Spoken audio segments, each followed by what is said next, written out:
Здравейте всички! Едно от най-големите предизвикателства, свързани с това как спим, е каква възглавница да изберем, защото тя е твоят най-близък партньор през нощта. Когато купуваш възглавница, помисли за позицията ти по време на сън. Това е един от най-важните фактори, които влияят на съня ти. Спящите настрани се нуждаят от по-твърда и висока възглавница. Когато спиш, главата ти не трябва да потъва.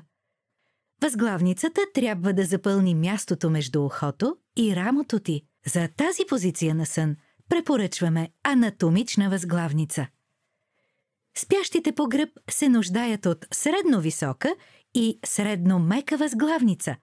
Може да е класическа или анатомична. Това осигурява естествена позиция на гръбнака и правилна поддръжка на главата и врата. Спящите по корем се нуждаят от много ниска, равна и мека класическа възглавница. А сега и добрата новина! Почти всички класически възглавници на Дормео са с възможност за регулиране на височината. Така лесно ги приспособяваш към правилната за теб позиция за сън.